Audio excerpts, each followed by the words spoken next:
क्या आप अपने गोत्र की असली शक्ति को जानते हैं?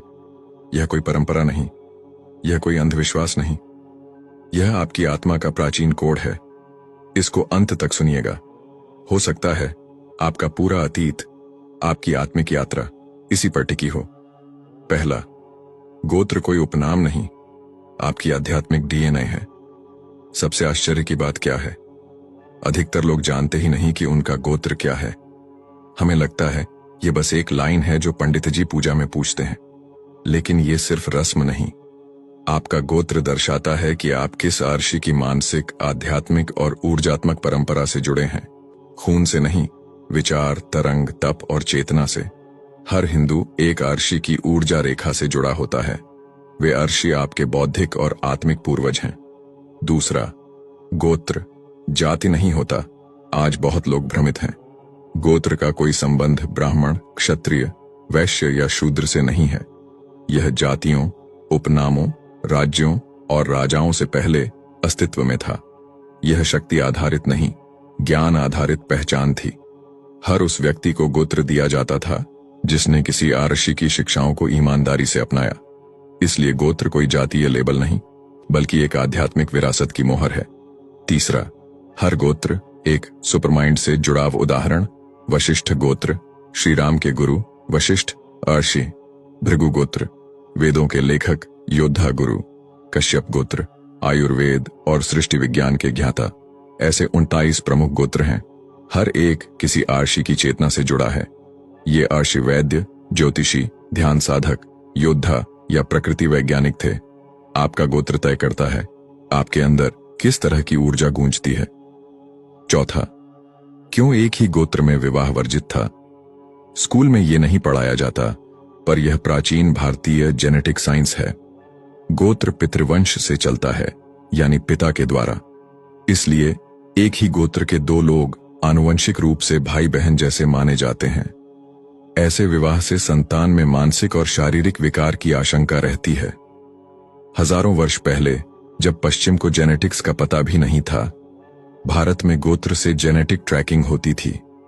पांचवां, गोत्र आपकी मानसिक प्रोग्रामिंग। कोई जन्म से ध्यान में गहरे होते हैं, कोई प्रकृति से जुड़ाव महसूस करते हैं, किसी में वाणी या आयुर्वेद की रुचि होती है, कोई नेतृत्व या सत्य की खोज में होता है।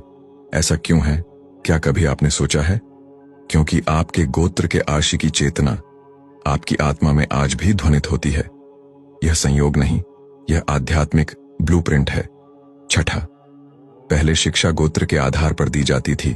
गुरुकुल में गुरु सबसे पहले पूछते थे, बेटा तुम्हारा गोत्र क्या है? इससे वे समझते थे कि किस छात्र को किस प्रकार की विद्या में दक्षता दी जाए। अत्रि गोत्र मंत्र, ध्यान महारत। कश्यप गोत्र चिकित्सा, आयुर्वेद में महारत। वशिष्ठ गोत्र नीति, धर्म शास्त्र में महारत। गोत्र ज्ञान प्राप्ति की दिशा। सातवां, पहले अंग्रेजों ने मजाक उड़ाया, फिर फिल्मों ने, और हमने खुद भुला दिया। ब्रिटिशों ने इसे ब्लाइंड ट्रेडिशन कहा, बॉलीवुड ने इसे एक हंसी की बात बना दिया। पंडित फिर गोत्र पूछ रहा है, जैसे कि यह बेमतलब रस्म हो।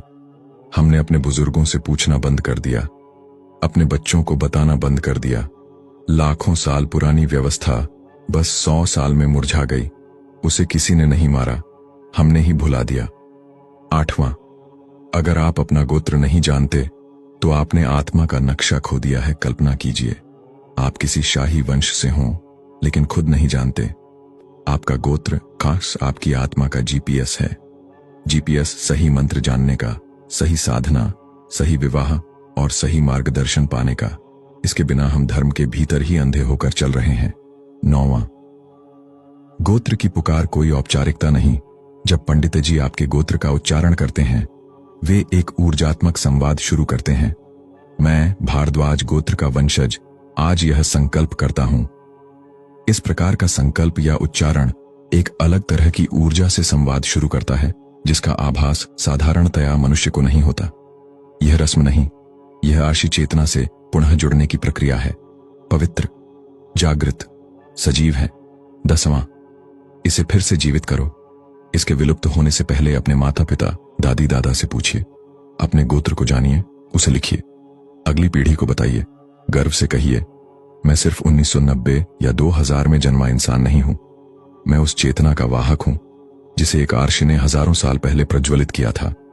11वां, आपका गोत्र आपकी आत्मा का पासवर्ड है, अर्थात चाबी है। आज हम wifi password, OTP, social login याद रखते हैं, पर अपने गोत्र को भूल जाते हैं।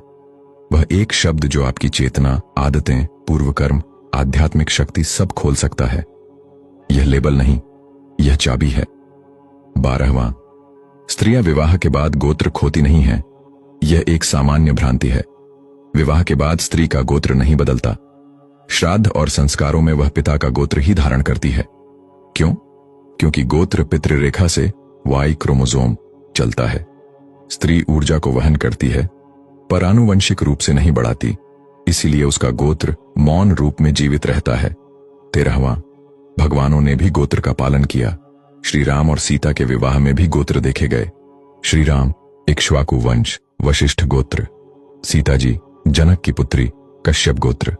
यदि भगवानों ने गोत्र को माना तो हम क्यों भूल जाएं? निष्कर्ष, गोत्र सिर्फ एक शब्द नहीं, यह आपके अस्तित्व की ऊर्जा रेखा है। यह आपकी आत्मा का डीएनए है। उसे जानिए, मानिए, आगे बढ़ाइए। गर्व से कहिए, मैं अपने आर्षि का वंशज हूं।